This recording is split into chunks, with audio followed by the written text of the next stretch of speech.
Quando quiser, no ar você. Bom, agora estamos aqui com a vítima Cedeni, né? Também uma vítima aqui do Centro Gastronômico de Itaquera, que firmou um termo de uso precário com a prefeitura, né, pelo prazo de 30 dias. O que a senhora tem a dizer sobre isso, sendo que o termo de uso precário era 90 e o contrato que a senhora assinou, a senhora disse que é 2 anos. Bom, exato. O contrato que eu assinei eram de 24 meses com a CDLI. Não envolvia a prefeitura, não envolvia um núcleo, que foi quem conseguiu essa concessão de 90 dias. Quando a gente começou a perceber esse tipo de irregularidade, foi onde começou os problemas da praça. Porque até então, nós vínhamos pagando regularmente, tenho os recibos, tenho todas as provas que foi feitos os pagamentos, tanto as taxas de manutenção, publicidade, marketing, tudo que era solicitado nós fizemos os pagamentos. O pagamento dos 20 mil que foi parcelado, eu estava pagando dentro do prazo correto, como tinha sido exigido. Porém, no momento que nós descobrimos que o meu contrato de 24 meses, até então não teria validade alguma, porque a portaria da prefeitura era apenas de 90 dias cedidas para o NDI e não para a CDLI, para quem eu tinha feito esse contrato, para quem eu estava pagando até então. Essa portaria se diz assinada com a subprefeitura, aqui de Itaquera, com a prefeitura, no caso. O senhor Maurício Martins, o prefeito regional da época. Isso, exatamente. O Maurício concedeu esse prazo de 90 dias para o NDI fazer o uso da praça. Porém, o meu contrato não era com o NDI, era com a CDLI e com prazo de 24 meses. Não teria por que eu continuar pagando algo se a concessão já não estava mais nas mãos de quem deveria estar e não era para quem eu estava pagando. Eu estava pagando para uma outra empresa que não tinha nada a ver com esse contrato. Então, eu fui lesada nesse sentido, porque eu, no momento nenhum, assinei nem com a prefeitura, nem com o NDI, que era quem havia ganho essa concessão. Eu assinei com a CDLI. Onde está a CDLI nesse contrato? Certo. Mas, acima de tudo, seja com quem você tenha assinado, é preciso que fique bem claro a coisa seguinte: a coisa quando é pública, que é uma praça pública, como vocês podem estar vendo aqui, a coisa quando é pública tem que ser na base de licitação ou de termo de uso precário, que era o caso de vocês, 90 dias, e eu estou aqui a me questionar, vocês legalmente assinaram um termo de uso precário com a prefeitura, que é o que determina a lei, que o espaço é público, e também assinou um contrato por 2 anos com o senhor Roberto Mana. O senhor acha que o prefeito regional na época, o senhor Maurício Martins, sabia desse erro, ou seja, sabia desse golpe? Acredito que sim, porque tanto ele quanto o Roberto, eles frequentavam juntos o espaço. Eles vinham juntos aqui. Nós tivemos reuniões na subprefeitura depois de toda essa confusão, com o subprefeito Maurício, com o Mana, juntos, e nós tentamos resolver, só que não teve acordo de nenhuma parte, porque o meu contrato, até então, eu não tinha assinado nada com a prefeitura, assinei apenas com o Roberto Mana. O acordo do Roberto e do Maurício, aí é outra história, que é coisa deles. Você diria que os dois eram amigos? Eram amigos, posso afirmar isso, que eles eram amigos, porque eu cansei de ver eles sentados. Nós tínhamos mesa nesse espaço aqui, eles sentavam juntos para almoçar. Ah, tá. Então, você acha que, por exemplo, em off, né, nos bastidores, obviamente, eles falavam sobre esse espaço aqui e falavam sobre vocês e, obviamente, sabia desse golpe? Com certeza, com certeza. Eu acho que não tem como o Maurício não estar por trás, digamos assim, sabendo de tudo o que aconteceu, uma vez que eles andavam juntos, que nós fazíamos reuniões na subprefeitura, todo mundo junto. E não foi uma nem duas vezes que o próprio Mana mandou o Maurício baixar a bolinha que ele que tinha que falar lá dentro. Só que no gabinete do subprefeito, quem teria que mandar era o Maurício, não o Mana. E nós víamos totalmente ao contrário. Quem tinha a voz ativa era o Mana lá dentro. Espera um pouquinho, mas quem é o subprefeito na época? Quem era? Era o Maurício. Quem mandava? O Roberto. O Roberto era subprefeito na época? Não, não era. Só que lá dentro, quando nós tínhamos reuniões, a voz final era sempre do Roberto, nunca do Mana. A última palavra, então, você está afirmando aqui que era do senhor Roberto Mana, presidente do Clube Logístico de Itaquera e do Centro de Desenvolvimento Econômico de Itaquera, senhor Roberto Mana, né? Ah. Ele que mandava na sua prefeitura, ele que dava a última palavra. Quando nós tínhamos reuniões envolvendo o Centro Gastronômico, sempre foi o Mana que deu a última palavra. Sempre foi. Ah, entendi. Então, me fala agora, voltando aqui, falando o nome de Roberto Mana. Sábado retrasado foi feita uma reportagem pela Rede Globo, aqui, SPTV, primeira edição. O que você tem a dizer sobre essa reportagem feita aqui, totalmente contraditória à que vocês estão dando hoje? Eu posso dizer que aquilo ali foi armado, com certeza, porque eu acho que uma reportagem séria tem que ouvir os dois lados, não apenas um. Quando inaugurou, a Globo veio aqui fazer a matéria. Eles ouviram todo mundo, ouviram o Roberto. E por que agora, para nos incriminar, para nos julgar, eles não chamaram pelo menos um dos nossos representantes? Com um contrato na mão, com as provas de pagamento, porque o Roberto simplesmente falou que nós somos caloteiros, que nós não pagamos. Eu tenho as minhas provas de que eu paguei. Durante 3 meses eu paguei regularmente, eu paguei o valor de 15.400, onde ele falou que o contrato era de 15 mil, mentira, o valor do contrato era de 20 mil. Eu sustei os últimos cheques porque o Roberto simplesmente cortou água, cortou luz, cortou tudo. Então eu não vejo legitimidade em continuar pagando algo que eu não estou tendo retorno. E um contrato onde eu assinei com a CDL e quem tinha o contrato com a prefeitura era o NDI. Agora me fala uma coisa, o senhor Roberto Mana, ele fala que ele processou todos vocês, que a maioria dos processos já foram ganhos, faltando apenas cerca de 2, 3 ou 4 para acabar. Isso você confirma? Não confirmo, porque nenhum foi julgado até o final, até o momento. De todas as pessoas com quem você vai falar hoje aqui, ele não ganhou de ninguém. Então ele falou que só faltam 3. Aqui nós estamos em 5, 6 pessoas que ele não ganhou o contrato.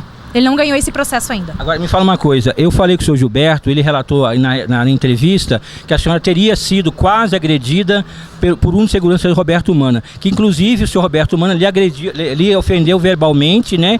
E a discussão se tornou acalorada. E, num certo momento, parece que um dos seguranças do senhor Roberto Mana foi em sua direção, o senhor Gilberto, se não intervém, você seria agredida fisicamente. Você confirma isso? Confirmo. E não foi apenas uma vez, foram várias. Porque o Roberto, ele coagia. Ele tinha o hábito de chegar gritando, eu mando aqui, ou vocês fazem como eu estou mandando, ou eu tiro vocês aqui de dentro. E num desses momentos, eu não tenho certeza, mas se eu não me engano, foi por causa do nosso gás que foi cortado. E eu fui cogitar isso. Eu falei, não, tá errado. Nós estamos pagando. Como é que você simplesmente vai vir aqui e vai lacrar o espaço? Que foi onde deu a confusão toda. E o segurança dele começou a me xingar, me chamando de nomes que não vem ao caso no momento, porque eu acho que nenhuma mulher, nenhuma pessoa deve ser chamada por tais nomes. E eu parti pra cima verbalmente também, porque eu não vou ficar quieta. Quando eu tô vendo uma injustiça, tô vendo várias pessoas sendo lesadas, eu não vou ficar quieta. Eu dou a minha cara a tapa se for preciso, mas eu vou defender sempre o lado certo. Nesse caso, nós fomos pagando e tentando fazer as coisas corretamente. Ele começou a me agredir verbalmente, eu agredi ele verbalmente também e ele veio pra cima de mim. Se o senhor Gilberto não tivesse intervido, eu não sei o que teria acontecido, porque ele era muito maior do que eu. Isso é de segurança do senhor Roberto Mana? Exato, segurança do senhor Roberto Mana. Ele então, veio hoje houve agressão verbal e quase física. Exatamente. E isso também aconteceu logo na primeira semana de inauguração. Eu não cheguei a comentar com você isso, mas o que aconteceu? Nós estávamos pagando um valor de R$1.000 de manutenção. A minha porta travou. Eu estava sozinha na praça, não tinha um segurança para me ajudar. Uma pessoa da rua que estava passando me ajudou a fechar a minha porta, porque senão eu não teria ido embora no dia. Não tinha um segurança, não tinha mais iluminação. Eu fui atacada no estacionamento, porque o meu carro ficava do outro lado da rua, no estacionamento. Eu fui atacada por 2 homens. Eu só não fui agredida porque o farol abriu e eu comecei a gritar. E várias pessoas que estavam saindo nessa direção foram lá me socorrer. No dia seguinte, eu cheguei aqui, eu procurei o senhor Roberto Mana para mandar arrumar. Ele simplesmente não atendeu o telefone. Eu, no momento de raiva, de fúria, eu chutei a minha porta. E o segurança veio tentar me agredir porque eu estava tentando depredar um patrimônio do senhor Roberto.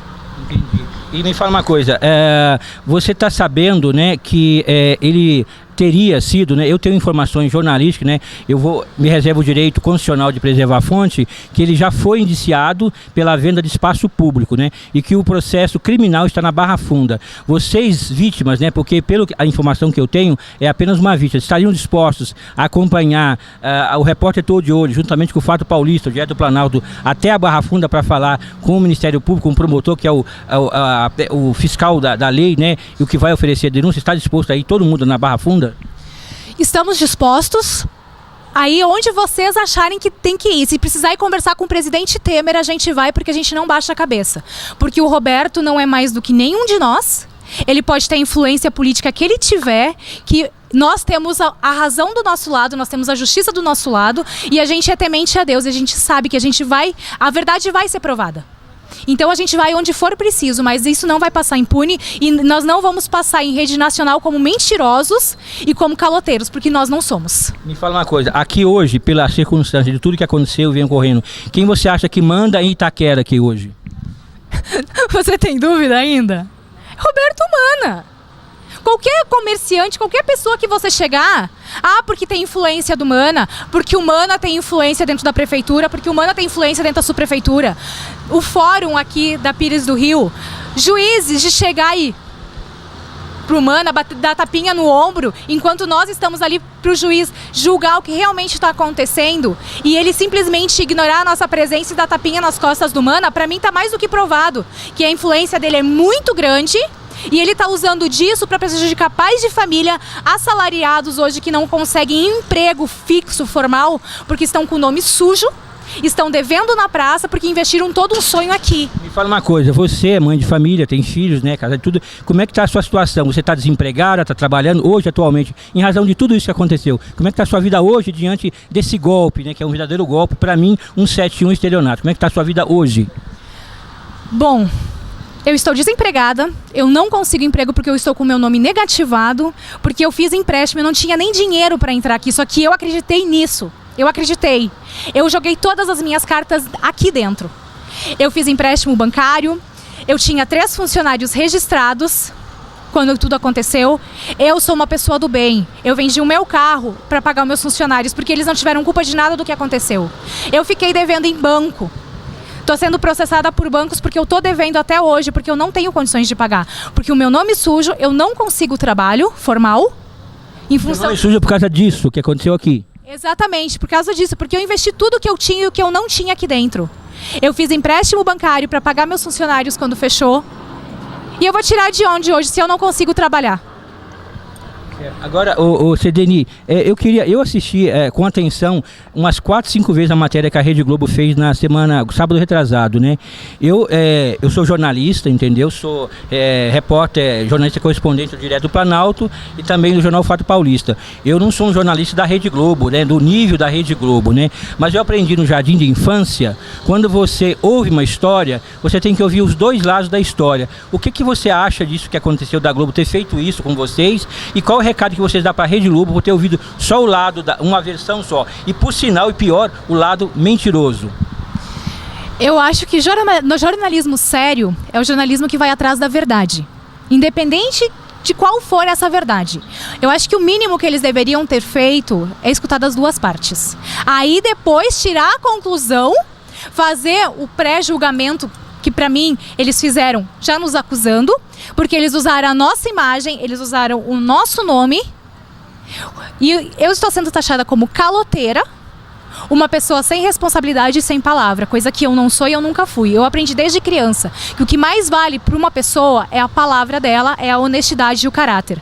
E eles me tiraram isso no momento que passaram aquela reportagem da Rede Globo falsa e mentirosa da Rede Globo. Eles tiraram isso de mim. Porque eles foi uma matéria falsa, mentirosa, tanto que os nossos documentos provam por si só. E eu vi, e aprovo, e contesto, e afirmo que toda a documentação que vocês apresentaram são verdadeiras e verídicas. Aliás, quero informar que, além de jornalista, correspondente do Direto do Planalto, do Fato Paulista, eu sou presidente da Andecom, Associação Nacional de Defesa do Consumidor, que está acompanhando desde o começo todos esses fatos. Então, o que ela está dizendo aqui, todas as vítimas falaram, eu assino embaixo que eu estou acompanhando e estou assistindo o Ministério Público com todas as provas. Então, eu sou por dentro do assunto. E gostaria aqui de perguntar para a senhora Cedeni, por exemplo, se vocês pretendem, como se diz, entrar com uma ação, se a Globo entrou em contato com vocês antes de fazer essa matéria, se contataram vocês para poder questionar alguma coisa da Globo?